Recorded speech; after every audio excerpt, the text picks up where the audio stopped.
Thank you all for being here, and thank you, Ashish. It gives me great pleasure to have this chat amongst many, many people, and after a long time. So let's jump into it straight away. How do you define collectible design? What is collectible design? We are sitting in front of this new pavilion, and obviously there's a lot of interest in this phrase. So, how do you define it? What makes collectible design? First of all, I think it's incredible that they've managed to pull this off. When they came to me first, I was like, this looks tough. But the way the curation of the brands is incredible. Each one stands for their own aesthetic, and that starts collectible, right? Collectible is originality. What it takes to be that one standout, which nobody else can find that anywhere else, right? So we can't find it anywhere else. And also you see trickles of it in the other booths, where you start seeing people using your or their aesthetic and that going down into a much more massier scale. And that's where collectible starts from. But it also is much deeper than that. It starts from a practice, like what does a practice stand for? What does a belief of the practice stand for? What is the ethos? What is the language? What's the materiality? And why does the artist slash designer choose to make it a collectible and not just something that's available? So you've had a very successful practice, being an architect, interior designer. What made you choose this path of actually making these special objects and pieces of furniture and even little bits of jewelry, which I just saw? Why have you gone down this path, and what is driving you? Yeah, it's an interesting question because I think it started long time ago. I always wanted to be an artist. Yeah. And actually more of a sculptor than an artist. And I used to sketch sculpture, and I used to always do these drawings which are now on the carpets. But they were about 20, 30 years ago, but then I never knew what I was doing. And then it just so happened that I happened to become a dentist and then moved into architecture. So it's been a very abstract journey. But that said, the idea of being a sculptor moved me, towards this journey. I wanted to be able to create form in my own way, and create that and bring function into it. And somehow it led to design. I don't know, it's just stumbled into that world. Also, like you, I've been collecting art for a long time and from a very young age. And seeing that and looking at those practices and understanding how that world functions, I wanted to bring that into my domain. And somewhere down the line, it kind of...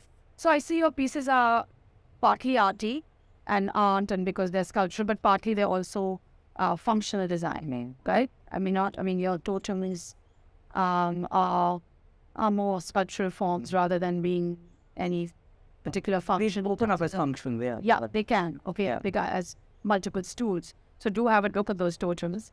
So what is your process? Because you said that when we talked earlier, that you work exclusively with artisans and looking at crafts across like India. So tell us a bit about your studio process and what it goes in making of these pieces. And I know some of them have a long gestation too. Yeah. So I think the process is, there are multiple different processes. Sometimes it's just a form that I've always worked on, like as a totem. And then I find a craft and then we say that let's make a prototype and send it to the village.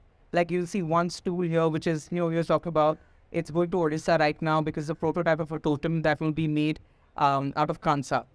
And sometimes you see a craft, like I saw a Shola pit, and I've created a totem looking at that craft backwards. So form was created post that, that last in the PDF you see that, where you see a bit of, and what I like to do is mix two crafts now. So Shola pit from Bengal and then rice paper from Ahmedabad, Gujarat, coming together into one piece. And then how that mixes, and I don't know how it works in terms of, I have lots of those head thoughts about latitudes and how they kind of meet in the East and West, but they're all actually kind of narratives in my head. Okay. And then what about selling these pieces? How do they become collectibles? How do you think they can become collectibles? I mean, in India, of course, the collecting ecosystem is still, it's in infancy. Yeah. Collecting design, let me say, collecting generally is far more well established. So, how do you see the ecosystem in India? How do you see where do you place yourself internationally? And I know you are in a couple of galleries. How easy or difficult is it to do that process? I mean, because that's there's so many young designers who may have that potential, in 5 or 10 years. So, what's So, I want to divide it into two parts. One is the whole idea of collecting design, and one idea of taking your practice globally.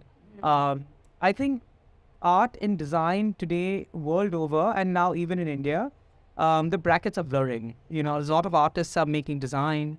A lot of designers are moving towards arts or art-like pieces. The only thing that separates them, in my eyes, is function. But if you kind of keep that as a very abstract notion, then it's very fluid.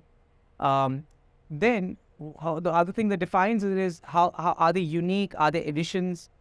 How does someone who's collected them find value with it? Certification, provenance, all of that, where it's being sold. And these are things I learned from the art world, saying that you don't just sell it, sell it with a purpose. Sell it with the fact that it goes into collections of people who will be collecting serious art, or into museums, or into curatorial journeys. And what I tried to do initially, and as I started this process, my first bench was the Lingam bench, and it was very, very a part of the process of a home that I was designing. And my client pushed me. She's like, you must do this. And she's a collector and of art. And then she kind of felt that I should be pushed towards bench. And that's when the first Lingam bench came up. That piece I showed at the India Art Fair that year with Nature Mott, and it's just editions of 12. And by the time I entered the art fair, Prajita says, do you know, we sold all 12 editions. And it was very exciting, and where it went, right? From artists like Subodh and Bharti to all the major collectors bought the piece, and they saw the value in it, and that's when I started understanding that this could be a journey. So after that, the next 2 or 3 years later, my next piece was done. But I want to pause here. So does this mean with this process and the way it is marketed, then all your pieces are expensive pieces? I mean, how does the pricing and all that work? Because does collectible design have to be expensive? I don't think so. I think our booth is right here, and I mean, you're free to look at the prices, and I feel like I think in every booth around here, I enjoyed this room a lot. I think each designer is so beautiful, and the work is so intense, and I feel like the prices are very comparable and sometimes lesser than the booths that are on the other side of this hall. And yeah, and I felt like that was very encouraging, right? Like I felt like when you bring real practices together, and the best part about this is you're not buying a piece of furniture or design, you're buying a piece of a practice. And that's very important. And right? narrative. And the narrative, right? And that's where it really comes from. And that each piece tells a story and hopefully has longevity. And journey of the designer behind, right? Like, so if you're buying, say, for example, a Pinakin piece, there is a journey behind it and why you're buying that. Okay. And what about internationally? We were talking about that. How you see yourself there? Where are you positioning? That was a glass ceiling that I had to break. It was very, very tough. It took a couple of years for us to understand how that market worked, because we didn't have a path that I could follow. But I can't say that they were waiting for me. But we worked really hard to find our positioning there. But the journey started with curators. A lot of curators that I knew from the art world started putting my pieces into curatorial shows internationally, from where they noticed my work, galleries noticed my work, and then that's how we started getting recognized. And I feel we just got the major gallery last year Invisible Collection just came. Before that, we were working with galleries, but much smaller galleries. But our galleries, the major galleries internationally now, we are selling because of them in 5 different locations around the world. Happened just a year ago, and things have changed dramatically for us after that. I think a lot of things have. We're working with the biggest architects around the world, commissioning for them. We're doing custom work.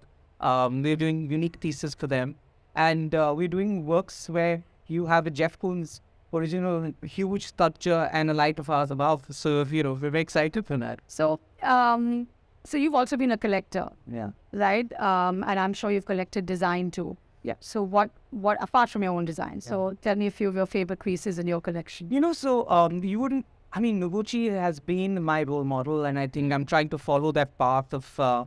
When you look back today, Noguchi is like so ahead of his time, and what he did for design in general for the world, he actually is the master of that pathway.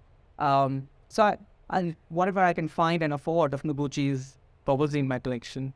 But I collect mid-century mainly. But one designer that I was really, not my aesthetic, but something that I really connect with was Ettore. And Sotaf. Yeah. And I remember buying a few of his pieces about 12 years ago. And then I just so happened to open up a part of my collection and review pieces that I'm doing. And you'd be surprised, Priya, that the one that I bought 12 years when I completely forgot was a small totem designed by Ettore. And it's so magically kind of brings back that memory. And now I feel like somewhere down the road, it was somewhere in my subconscious. That you had to do the totems. Yeah. And I know you're now doing a major exhibition of totems Of India, yeah. representing craft from India. Yeah, So yeah.